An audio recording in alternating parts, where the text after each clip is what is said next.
সকলোকে নমস্কাৰ তথা স্বাগতম জনাইছোঁ। যিহেতু আমি যোৱা ভিডিঅ'ত ক্লাছ 7ৰ আমাৰ এক্সাৰচাইজ 2.2ৰ 4 নম্বৰ প্ৰশ্নলৈকে আমি কি কৰিছিলোঁ, প্ৰশ্নকেইটা সমাধান কৰিছিলোঁ। আৰু আজি আমি সমাধান কৰিম চোৱা 5 নম্বৰ প্ৰশ্নটো। চ' 5 নম্বৰৰ পৰা প্ৰশ্নকেইটা সমাধান কৰি যাম। চ' 5 নম্বৰ প্ৰশ্নটো কি কৈছে, a ribbon of 12 2x1 metre long is divided into 10 equal parts. What is the length of each parts? অৰ্থাৎ আমি যদি এই চাইডে যদি অসমীয়াটো চাবলৈ যাওঁ, কি লিখা আছে, কৈছে যে এডাল 12x1 মিটাৰ দীঘল ৰঙীন ফিটা 10টা সমান অংশত টুকুৰা কৰা হ'ল। প্ৰতিটো টুকুৰাত দৈৰ্ঘ্যটো কিমান উলিয়াব লাগে। চোৱা 10টা ভাগত ভাগ কৰিছিলে। চোৱা এইটো নম্বৰ 5ৰ সলিউশ্যন। চোৱা প্ৰথম যোনটো ৰিবনখনৰ মোৰ যোনটো কি আছে দৈৰ্ঘ্য, সেইটো চোৱা কিমান আছে, এইটো লিখা the total length of A ribbon কিমান আছে চোৱা, কিমান, এইটো 2x1 মিটাৰ, হয়নে? এইটো আমি কি কৰোঁ আৰু অকণ উজু কৰিলে কিমান 12 এইটো কৰা পূৰণ 12 দুগুণ 24 আৰু ওপৰত একটো কি আছে পজিটিভ যোগ হৈ আছে, কিমান হ'ব 25, অৰ্থাৎ 25 ভাগৰ কিমান 2 মিটাৰ। টোটেল যোনটো কি আছিলে ৰিবনটো দীঘল কিমান আছিলে 2 ভাগৰ 25 মিটাৰ। এতিয়া চোৱা যিহেতু কি কৈছে 10টা ইকুৱেল পাৰ্টত কি কৈছে ভাগ কৰিছে, কাটিছে, টুকুৰা কৰিছে, হয়নে? 10টা পাৰ্ট টুকুৰা কৰিলে আমি লিখোঁ যে দ্য লেন্থ অফ ওৱান কি লাগে আমাৰ চোৱা, what is the length of each part, হয় প্ৰতিটো টুকুৰাৰ কি দৈৰ্ঘ্যটো কিমান সেইটো লাগে। The length of one part, এটা পাৰ্টৰ যদি আমি কি কৰোঁ লেন্থটো যদি উলিয়াই লওঁ, দৈৰ্ঘ্যটো উলিয়াই যাওঁ, আমাৰ হৈ যাব। কাৰণে টোটেল কিমান আছে হেৰিটো আমাৰ ফিটাডাল কিমান হেৰি আছে দীঘল, এইটো আছে 2 ভাগৰ 25 আৰু এইটো কি কৈছে, যিহেতু কি কৈছে টুকুৰা কৰি যিহেতু ভগাই লৈছে, ভাগ কৰি লৈছে, হয়নে? অৰ্থাৎ এইটো কৰা এই যোনটো টোটেল যোনটো কি আছে দৈৰ্ঘ্য আছে, এইটো কি কৰা এই 10টো কি কৰা ভগাই দিয়া, ভাগ কৰি দিয়া, তেতিয়াহ'লে আমাৰ আনচাৰটো ওলাই যাব। চ' এইটো যিমান আছে ইমান লিখি লোৱা, 2 ওপৰত 25 আৰু এইটো তলত এটা 1 এটা আছে বুলি ভাবা, আৰু এইটো কি কৰিলে হৰণ চিনখন কি হৈ যায় আমাৰ পূৰণ হৈ যায়, আৰু এইটো কি হৈ যাবগৈ এই 10টো যিহেতু ওপৰত আছে এইটো তললৈ আহি যাব, আৰু এইটো তলত এটা 1 এটা আছে, 1টো কি হৈ যাব ওপৰলৈ যাব, 10টো কি হ'ব তললৈ আহিব, হয়নে? এতিয়া চোৱা ইয়াত আছে 25 ওপৰত, ইয়াত আছে 10 দুগুণ কিমান 20।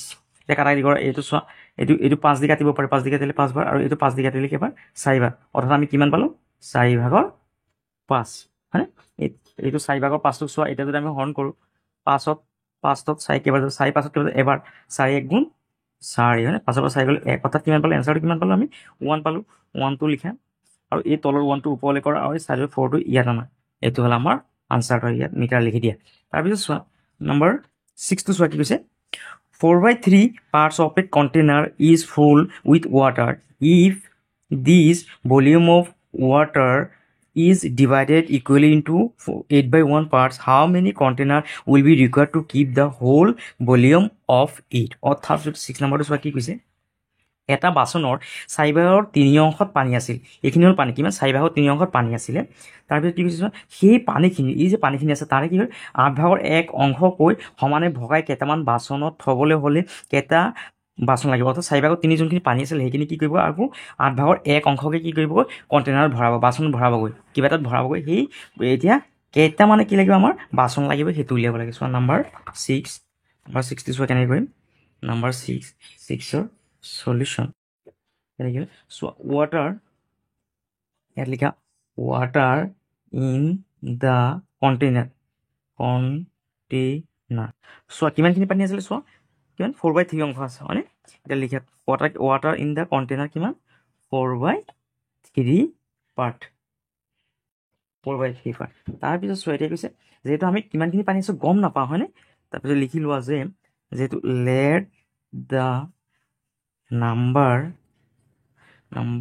অফ কণ্টেইনাৰ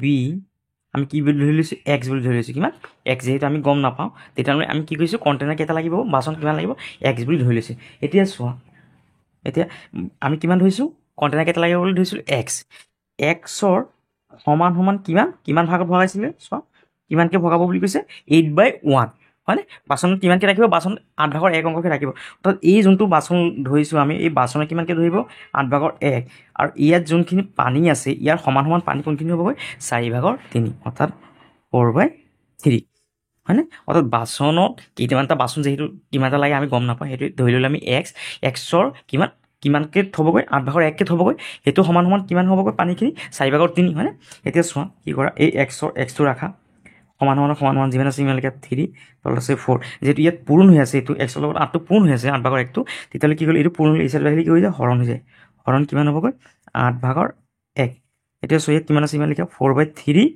ইয়াত কি আছে হৰণ আছে হৰণটো পূৰণ হৈ যাব আৰু এই 8টো তলৰ 8টো কি হ'ল ওপৰলৈ গ'ল আৰু এই ওপৰৰ 1টো তললৈ আহিল এতিয়া চোৱা এতিয়া 4 দি 8টো কাটিব পাৰি 4 8ত কেইবাৰ যাব দুবাৰ হয়নে অৰ্থাৎ 3 আৰু 2 কিমান হ'ল 6 আৰু তলত যিহেতু 1 আছে 1টো তল লিখা দৰকাৰ নাই অৰ্থাৎ কিমান পালোঁ আমি 6 হয়নে এইটো হ'ল আমাৰ কি এতিয়া আমি লিখিব পাৰি যে the required number of container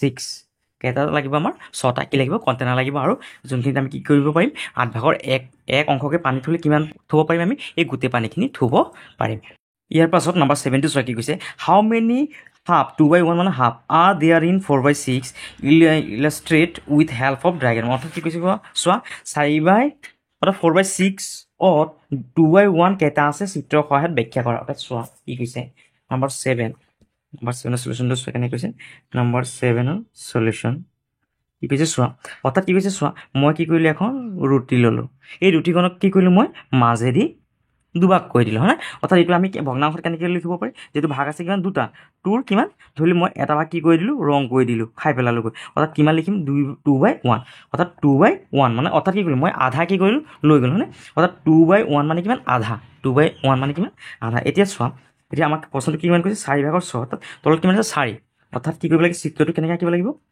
এইটো চোৱা এনেকৈ আঁকিম যিহেতু 4/6 কৈছে 4 কি কৰা ঘৰ বনাই লোৱা 4 আৰু এখন আঁকি লোৱা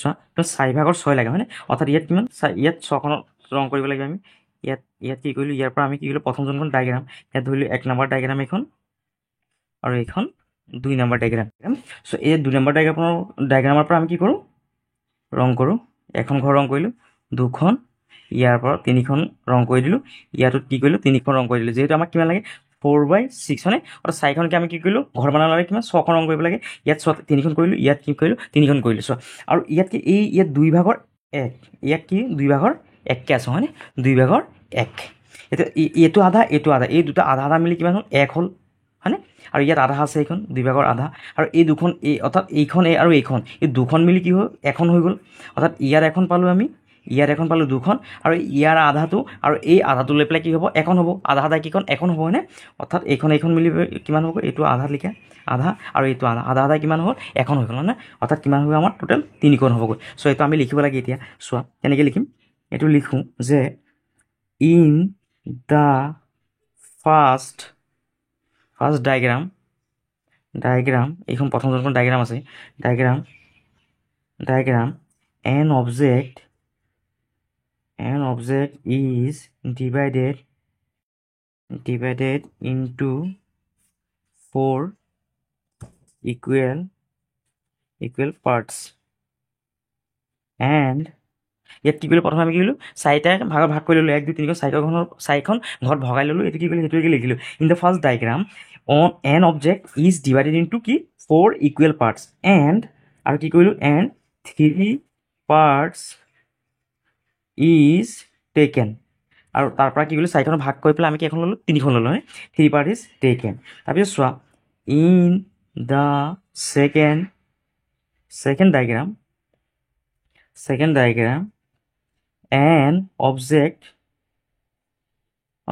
is ইয়াৰ পৰা চাই লিখি দিয়া ডিভাইডেড যেনেকৈ আছে তেনেকৈ লিখি দিয়া ডিভাইডেড ইনটু আমি কি কৰিলোঁ ইয়াতো 4খন কৰিছিলোঁ হয়নে 2 নম্বৰ ঘৰটোকে কি কৰিছোঁ 4টা ভাগত ভগাই লৈছোঁ সেইটো লিখিলে ইনটু 4 equal parts and তাৰ পৰা কি কৈছোঁ আমি 3খন ঘৰ লৈছিলোঁ হয়নে and 3 parts is taken তাৰ পৰা কি কৈছোঁ আমি 3খন লৈছোঁ এতিয়া চোৱা এতিয়া আমি লিখোঁ যে 2/1 r অৰ্থাৎ হাফ কেইটা আছে ইয়াত দেখাব লাগে এতিয়া আধা 2/1 কেইটা ঘৰ আছে 4/6 2/1 কেইটা আছে সেইটো দেখাব লাগে চ' 2/1 r there ইন 4/6 ইজ, অর্থাৎ এই যে 4/, কি আছে 4/, যোনটো 6 আছে তাত কি আছে 2/1 কেইটা আছে দেখাব লাগে। এইটো কি কৰিলোঁ হৰণ কৰিলোঁ 4/6 আমি যদি 2/1 দি কি কৰোঁ হৰণ কৰোঁ তেতিয়াহ'লে আমাৰ এনচাৰটো ওলাই যাব। 2/1 কি কৰিলোঁ এতিয়া চোৱা কিমান আছে, এইটো যিমান আছে এনেকৈ যিমান আছে ইমান লিখি লোৱা। কিমান আছে 4/6, এইটো যিহেতু কি আছে হৰণ, এইটো কি হৈ যাব পূৰণ হৈ যাব। আৰু কি হ'ব পূৰণ হ'লে 2টো কি হ'বগৈ ওপৰলৈ যাব আৰু 1টো কি হ'ব তললৈ নামিব। এতিয়া চোৱা কাটিব পাৰি 4 চৰি 2ত 4 কেইবাৰ যায় দুবাৰ, 2 4 কেইবাৰ যাব দুবাৰ, আৰু 2 6 কেইবাৰ যায় 3বাৰ, হয়নে? অৰ্থাৎ কিমান পালোঁ ওপৰত 3 আছে, তলত এই 1টো আছে, 1টো ইয়াত লিখাৰ দৰকাৰ নাই। অৰ্থাৎ কিমানটা ভাগ পালোঁ আমি 3টা, হয়নে? পালোঁনে? এই দুখন মিলি পেলাই এখন হ'ল, এই দুটা মিলি এখন হ'ল, আৰু ইয়াত আধা মিলি পেলাই এখন হ'ল। অৰ্থাৎ আমি কিখন পাইছিলোঁ 3খন পাইছিলোঁ, আৰু ইয়াত চোৱা আমাৰ এখন ওলাইছিলোঁ 3খন ওলাইছে। এইটো হ'ল আমাৰ আনচাৰ। ইয়াৰ পিছত নম্বৰটো চোৱা, নম্বৰ এ কি কৈছে চোৱা, N aeroplane covers 200 kilometre in 5/1 hours, how far will it fly in 5 hours? অৰ্থাৎ কি কৈছে এখন উৰাজাহাজে 5/1 ঘণ্টাত 200 কিলোমিটাৰ দূৰত্ব গ'লে 5 ঘণ্টাত উৰাজাহাজখনে কিমান দূৰত্ব যাব। অৰ্থাৎ চোৱা নম্বৰ এইটো চোৱা, নম্বৰ 8ৰ চলিউশ্যনটো চাই লোৱা। কি কৈছে 5/1 কিমান যায় 200 মিটাৰ যায়, হয়নে? অৰ্থাৎ এইটো আমি লিখোঁ যে এৰোপ্লেন, চোৱা এৰোপ্লেন cover in 5/1 hour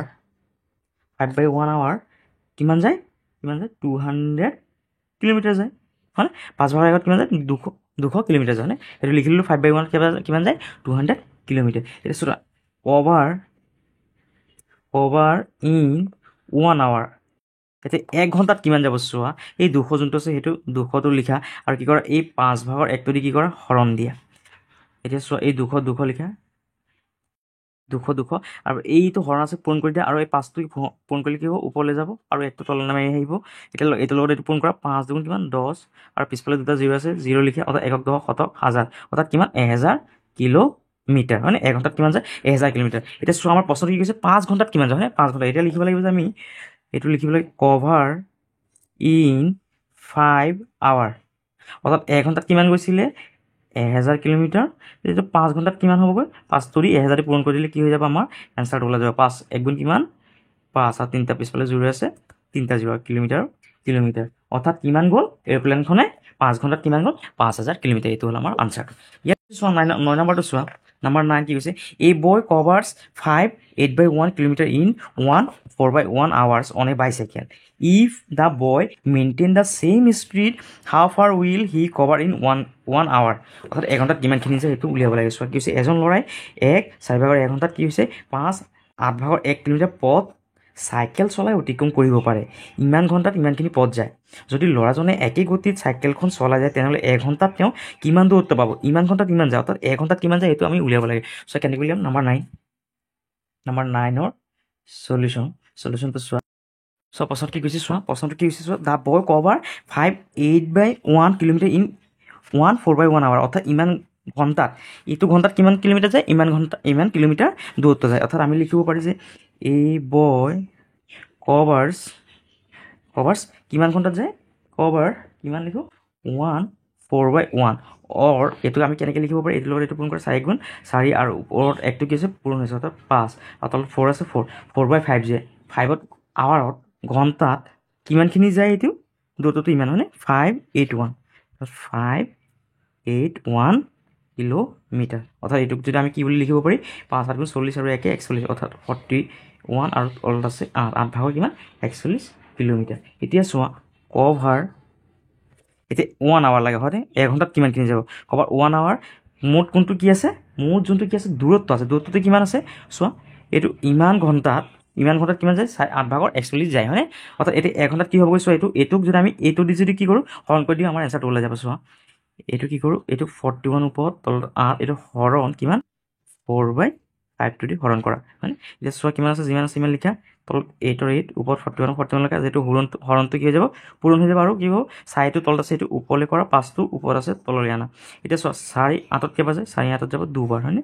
এতিয়া চোৱা 5 দুগুণ কিমান 10, আৰু ওপৰত কিমান আছে 41, হয়নে? এতিয়া চোৱা এইটো কি কৰা 10টো দি 41টো হৰণ কৰা কিমান হ'ল চোৱা, 10 41ত কেইবাৰ যায় 4, বা 10 4 গুণ কিমান 40, আৰু 1টো তললৈ নামি আহিল, অৰ্থাৎ কিমান পালোঁ এনচাৰটো কিমান 4, আৰু এই তলৰ 1টো ওপৰলৈ কৰা 1, আৰু 10টো তললৈ নমাই আনা কিমান 4 10/1। এইটো হ'ল আমাৰ আনচাৰটো।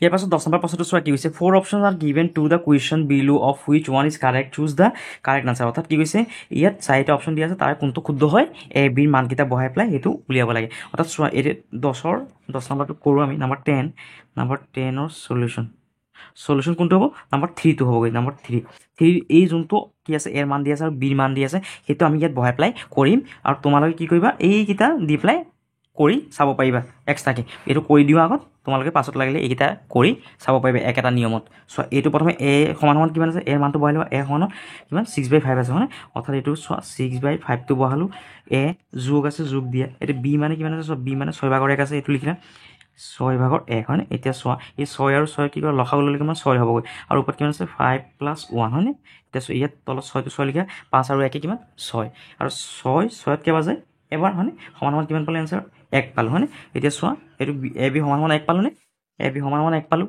হয়নে তাৰপিছত চোৱা এইটো এই চাইডটো চোৱা এৰ মানটো কিমান আছে এইটো এৰ মানটো বহাই এইটো বিয়োগ কৰিব লাগে হয়নে অৰ্থাৎ এইটো বিয়োগ কৰিব লাগে আমি চোৱা কিমান 6 আৰু 5 - 6/1 সমান এতিয়া এই দুটা লসাগু ল'লে 6 হ'বগৈ হয়নে আৰু এইটো কিমান আছে 5 - 1 এতিয়া তলত 6 আছে 6 5ৰ পৰা 1 গ'লে কিমান 4 অৰ্থাৎ 6/4 আছে নে চোৱাচোন 6/4 এইটো যিহেতু যুগ্ম সংখ্যা আছে এইটো কাটিব পাৰি 2 দি কাটিলে 2বাৰ এইটো 2 দি কাটিলে 3বাৰ 3/2 চোৱাচোন 3/2 হয়নে তাৰমানে এই 3 নম্বৰটো কি হ'বগৈ আমাৰ এনচাৰটো শুদ্ধ হ'বগৈ তোমালোকে বাকী এইখিনি কৰি মানে এৰ মানটো যদি 2 নম্বৰটো যদি কৰা এৰ মানটো এইটো বহাই ল'বা যোগ দি 3/1টো ইয়াত বহাই ল'লে কৰি চাব পাৰিবা আৰু চালে কি হ'বগৈ এই 1 2 আৰু 4 নম্বৰটো কি হ'ব নিমিলিগৈ 3 নম্বৰটো এনচাৰ আমাৰ কি হ'ব শুদ্ধ হ'ব ধন্যবাদ